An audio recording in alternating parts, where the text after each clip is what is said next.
How much truth is there in the Bible's historical events? We'll start our exploration with the Tel Dan Stele. The Tel Dan Stele is an ancient stone slab, a silent sentinel of history discovered in the northern reaches of Israel. Its weathered surface bears inscriptions in Aramaic, a language that whispers of a time long past. But what makes this stele truly intriguing is its mention of the House of David. Yes, you heard that right, the House of David, a name that resonates with biblical significance. This mention provides the first historical evidence of the legendary King David, a central figure in the Bible. This stele doesn't merely document the existence of King David, but reveals a story of an epic battle, a tale of triumph and defeat.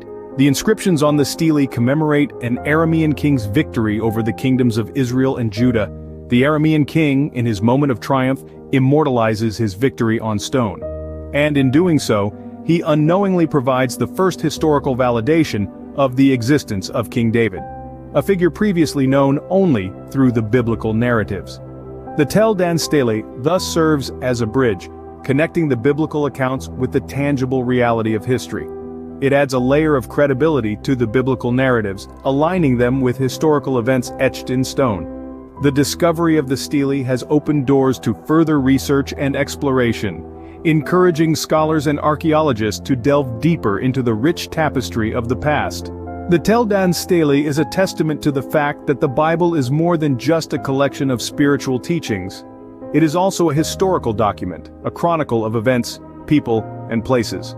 The stele's inscriptions provide a glimpse into the past, shedding light on the socio-political scenario of the era and the historical figures who shaped it. So, the next time you read about King David in the Bible, remember the Tel Dan Stele. Remember that this ancient stone slab stands as a silent witness to the historical realities that form the backdrop of the biblical narratives. The Tel Dan Stele, thus, offers a fascinating glimpse into the historical realities behind the biblical accounts. Moving forward in time, let's examine a place where a famous biblical miracle reportedly took place: the Pool of Siloam. Our journey takes us to Jerusalem, where the Pool of Siloam is found. This is no ordinary pool, but the site of a miraculous event described in the New Testament of the Bible. As per the Gospel of John, it is here where Jesus is said to have cured a blind man, giving him sight by applying a mixture of mud and his own saliva to the man's eyes, and instructing him to wash in the Pool of Siloam. For many centuries, a Byzantine pool was identified as the Pool of Siloam. This identification was accepted without question, until a groundbreaking discovery in 2004 shook this belief. A construction project stumbled upon steps leading to a Second Temple period pool, a discovery that challenged the long-held assumption. This second Pool of Siloam, as it came to be known, was hidden beneath a farmer's field all these years. Excavations revealed a rock-hewn pool, significantly larger than the previously identified Byzantine pool. But what made this discovery even more remarkable was its close alignment with the biblical description of the Pool of Siloam. The discovery of this pool has added a new dimension to our understanding of biblical events. It underlines the importance of archaeological investigations in not only uncovering our past, but also in providing a historical context to the stories that have shaped our beliefs and values. The Pool of Siloam serves as a tangible link to the past, a place where people can connect with an event that is central to the Christian faith. It stands as a testament to the enduring power of these ancient narratives and their capacity to resonate with people across centuries. The discovery of the second Pool of Siloam, therefore, adds another layer of historical credibility to the biblical narratives. Now, let's turn our attention to a place very central to Christian faith: Nazareth. Nestled in the heart of modern-day Israel, Nazareth is often hailed as the childhood home of Jesus. But what does history and archaeology have to say about this claim? The Sisters of Nazareth Convent in Nazareth is an intriguing sight. This serene place of worship holds something quite remarkable beneath its surface. Archaeologist Ken Dark suggests that this might have been the childhood home of Jesus himself. Imagine walking the same grounds, touching the same stones that Jesus might have as a child. What makes this claim plausible, you ask? Well, it's all about the evidence. Beneath the convent, archaeologists discovered a first-century courtyard house.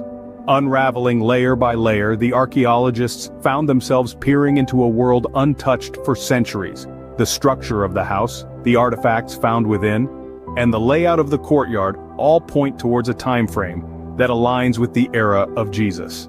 The house's design is simple yet functional, reflecting the living standards of the first-century Middle East. The courtyard, central to the house, would have been a place for daily chores, gatherings, and perhaps a young Jesus playing with his friends. But it's not just about the house. The surrounding area, too, holds clues. The Sisters of Nazareth convent is located in an area that was inhabited during the time of Jesus. The nearby ancient town, the Roman-era tombs, and the remnants of historical agricultural terraces all point towards a thriving community during the first century. What we have here is a compelling piece of the puzzle, a window into the past. While we can't say with absolute certainty that this was Jesus' childhood home, the evidence does suggest that this could very well be the place where Jesus spent his early years. The evidence from Nazareth brings us closer to understanding the environment in which Jesus might have spent his early years. But as we delve into biblical history, we also encounter skepticism and debates.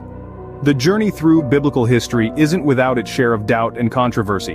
One of the most debated events is the Exodus, the biblical account of the Israelites' departure from Egypt. Historical evidence for this event is elusive, and scholars are divided on whether it happened and when.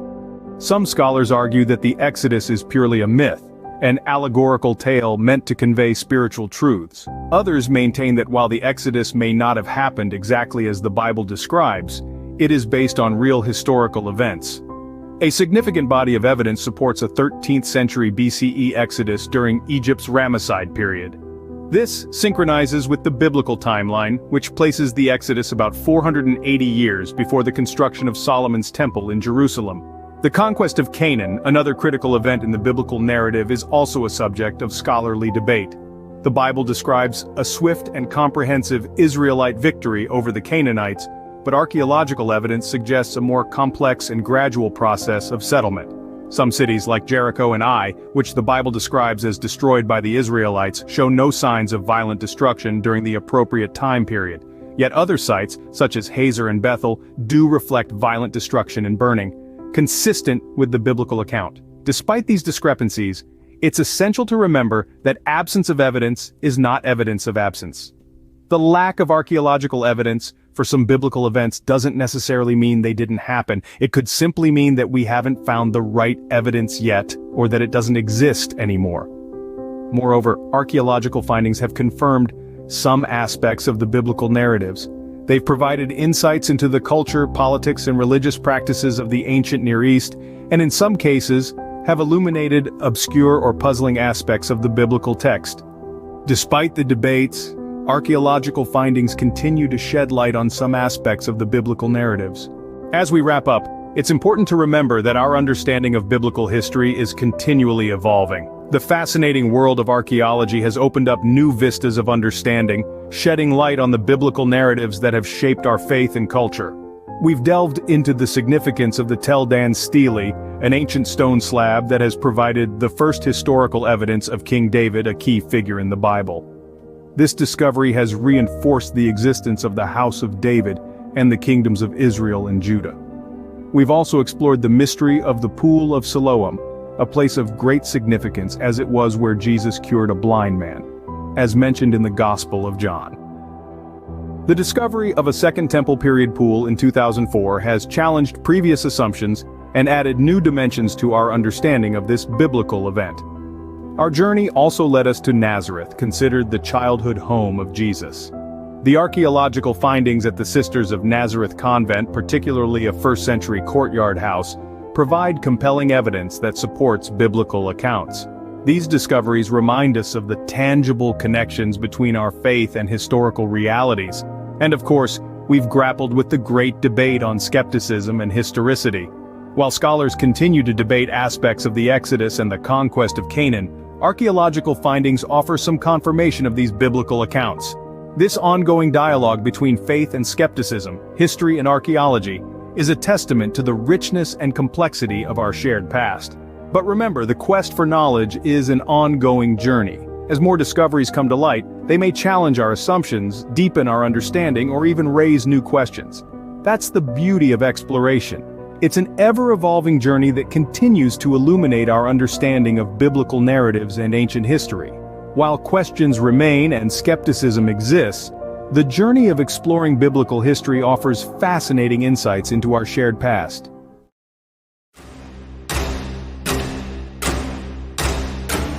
Like, comment, share, subscribe, and hit the notification